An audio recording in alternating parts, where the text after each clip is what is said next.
virtual Zoom e-Station Surabaya, dan kita nanti juga akan ngobrol-ngobrol soal bagaimana sih kondisi bumi sekarang ini, karena memang mulai bulan Januari hingga detik ini ya, tanggal ini banyak sekali fenomena-fenomena alam yang terjadi. Dan apakah bumi ini usianya sudah lama, dan tentu ini sudah mulai muncul pergerakan-pergerakan di bumi, atau mungkin juga sudah waktunya ini bumi sudah mengeluarkan isinya di tahunan di usia bumi tersebut. Nah, sekarang langsung saja kita menuju ke virtual e-Station Surabaya. Kali ini saya sudah kehadiran tamu spesial saya, yakni Bapak Dr. Amin Widodo, pengamat geologi ITS Surabaya, yang nanti kita akan korek-korek dan juga kita ngajakin ngobrol sejenak bersama Bapak Amin Widodo. Kita langsung saja menyapa beliaunya. Ya, Assalamualaikum Pak Amin. Warahmatullahi wabarakatuh. Alhamdulillah sehat ya Pak Amin. Ya, sehat. Udah lama ini kita nggak ngobrol ini. Dulu waktu saya terjun di lapangan sering sekali konfirmasi, ngobrol-ngobrol terkait fenomena bumi ya Pak Amin ya. Sekarang kita langsung saja di virtual ini Pak Amin. Siap. Oke, Pak Amin. Pembahasan obrolan kita di siang hari ini, saya pengen sekali tahu sih sebenarnya Pak Amin, kondisi bumi sekarang ini seperti apa sih? Mungkin bisa sedikit dijelaskan sama Pak Amin Widodo. Jadi kondisi bumi sebetulnya ya sama saja seperti yang dulu, istilahnya demikian. Jadi berproses seperti yang dulu. Nah, cuman ini misalnya Gunung Merapi, karena sudah sebelum akhir 2020 dia sudah mulai aktif. Kemudian Ili Lewoto yang ada di NTT juga sudah aktif, apalagi Sinabung yang aktif terus-terusan. Jadi memang kita ada di daerah cincin api. Nah, sekarang yang terakhir ini muncul Semeru. Nah, itu memang mereka waktunya keluar, istilahnya demikian. Kalau di geologi ya menyebutnya demikian. Jadi mereka memang karena di bawah sana itu ada semacam rongga yang akan terisi oleh magma dan gas tadi ya, sehingga pada waktunya nanti dia akan menekan ke atas, menyemburkan yang kita kenal dengan erupsi gunung berapi itu. Dan apakah ini juga sebagai siklus dari bumi itu sendiri? Kan tadi Pak Amin sudah bilang bahwa ini sudah waktunya isi bumi ini sudah keluar. Nah, ini kalau dari pengamatan Pak Amin sendiri, kira-kira berapa tahun sekali sih isi bumi ini bisa keluar seperti halnya Gunung Merapi yang saat ini terjadi gitu Pak Amin? Jadi dari beberapa gunung berapi memang punya karakter sendiri-sendiri.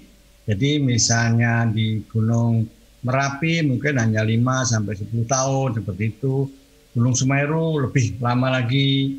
Kemudian Ili Lewoto juga lebih pendek lagi. Jadi masing-masing mempunyai karakter sendiri-sendiri. Jadi kalau pas seperti ini sepertinya bersamaan. Padahal ini tiap tahun selalu ada. Jadi kalau kita melihat di webnya Pusat Vulkanologi akan kelihatan daerah mana saja yang sekarang ini aktif. Nah, sedangkan khusus di Gunung Sinabung ini memang spesial karena dia sudah sejak 2010 dia terus seperti itu. Jadi ini memang kondisinya memang berbeda kalau Sinabung.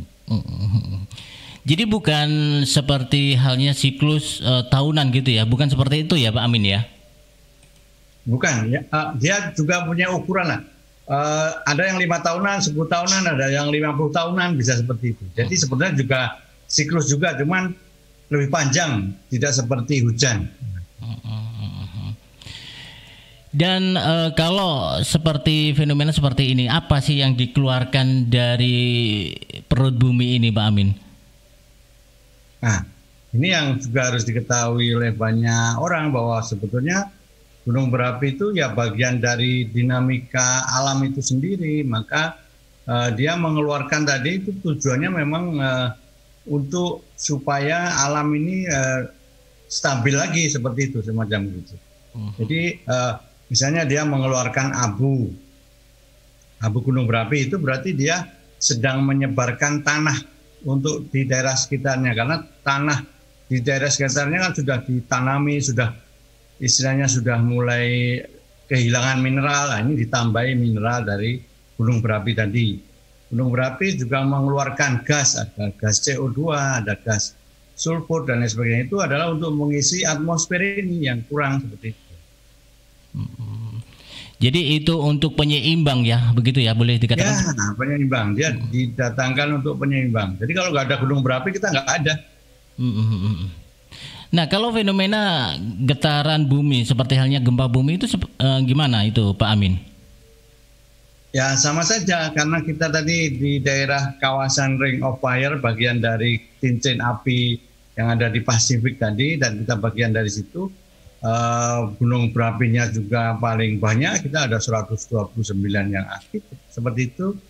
Kemudian kita bisa melihat bahwa gempa juga bagian dari Indonesia, karena posisi kita yang ditumbuk oleh lempeng Samudra Hindia Australia itu, dan juga dari Pasifik. Jadi kita ini posisinya ya banyak gempa tadi. Nah, karena yang didorong itu kecepatan mendorongnya tetap, yang didorong batunya juga tetap, maka batu itu akan pecah pada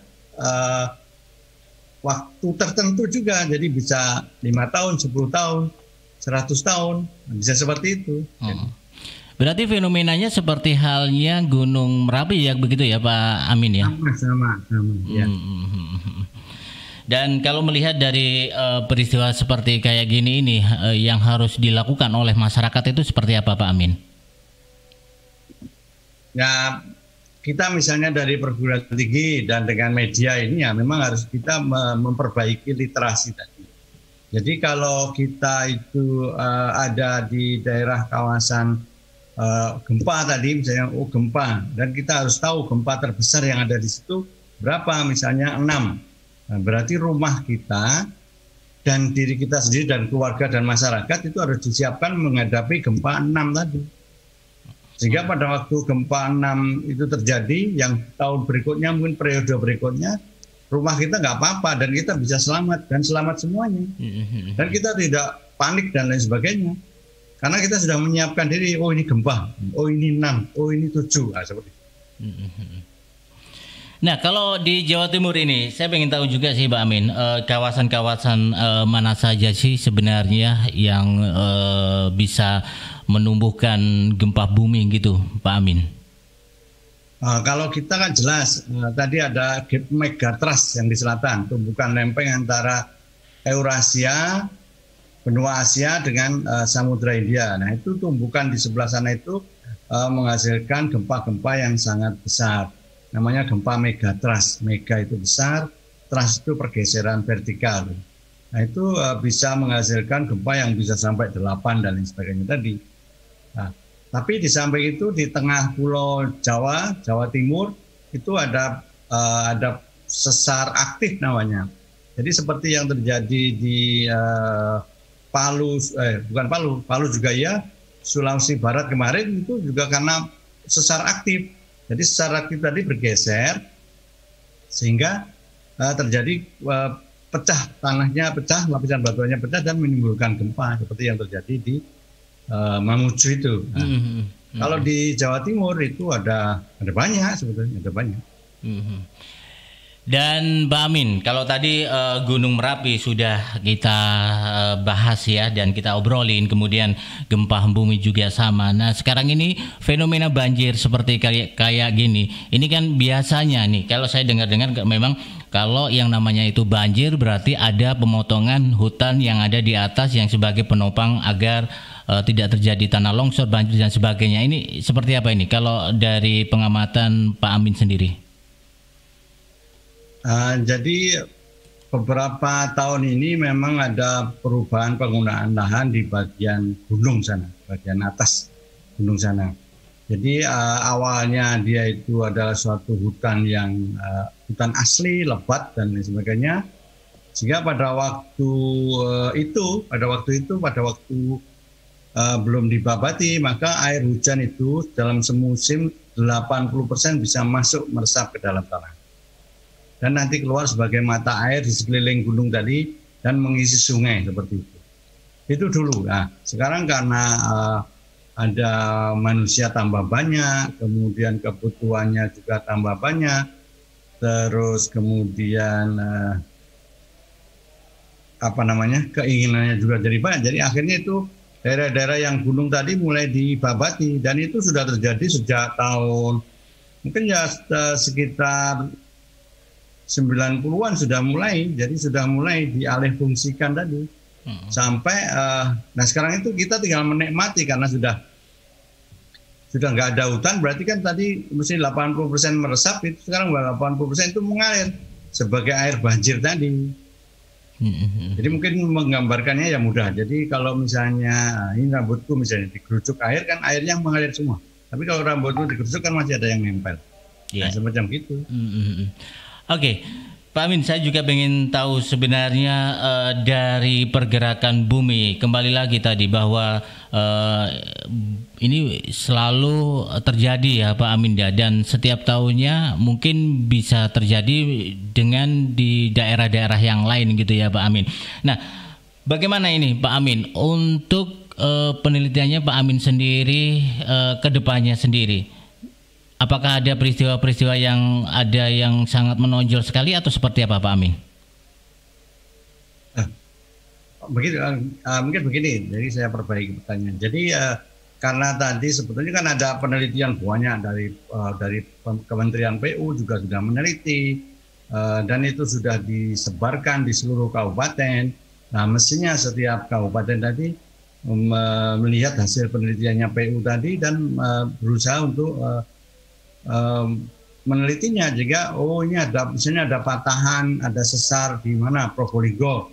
Nah, ini penelitiannya kayak apa supaya ini nanti kalau terjadi sesar, terjadi gempa, ini semua tidak masalah. Nah, seperti itu. Mestinya itu pemerintah daerah menyikapinya seperti itu. Ya, baik Pak Amin. Terakhir kali obrolan kita di siang hari ini, yang pengen disampaikan oleh Pak Amin selaku pengamat geologi ITS Surabaya, ini apa ini kepada masyarakat agar masyarakat bisa memahami kondisi atau fenomena perubahan bumi sekarang ini atau alam selama ini? Jadi dari berbagai penelitian menunjukkan bahwa agar kita bisa selamat terhadap bencana apapun tadi, maka nomor satu kita harus berpengetahuan terkait dengan ancaman yang ada di sekitarnya. Jadi dari hasil penelitian itu 35% orang itu harus berpengetahuan terhadap ancaman yang ada di sekitarnya. Misalnya ada gempa, ada angin puting beliung, ada banjir. Nah, dia harus tahu, setiap orang tadi 35%. Kemudian yang kedua dari keluarga. Keluarga itu berarti dia nanti bisa menghasilkan 32%. Jadi kalau saya dan keluarga tahu, itu saya sudah mempunyai modal sekitar 67%. Baru tetangga mungkin hanya sekitar berapa persen tadi. Satu komunitas tadi sekitar 20% lah. Sehingga akhirnya sebetulnya kan kalau kita berpengetahuan, keluarga kita berpengetahuan, tetangga kita berpengetahuan, maka selamatlah kita. Iya, gitu ya Pak Amin ya. Ya, semoga saja dengan obrolan ini bisa memberikan pengetahuan buat kita ya Pak Amin ya. Karena memang fenomena mulai dari Gunung Merapi yang sekarang ini sudah mulai bergejolak, kemudian gempa bumi dan banjir di mana-mana.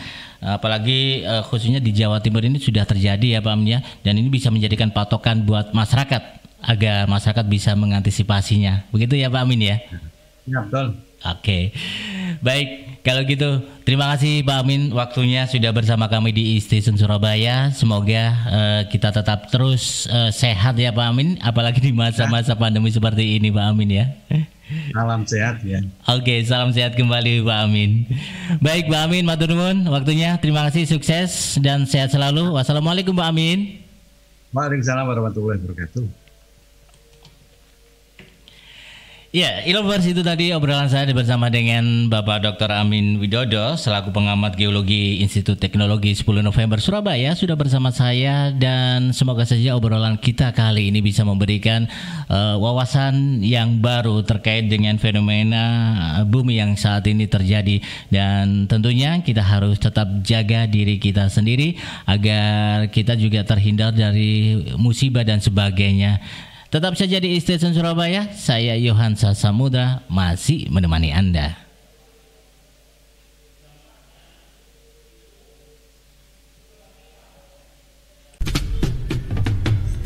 Watch, listen, and enjoy. E-Station. Watch, listen, and enjoy.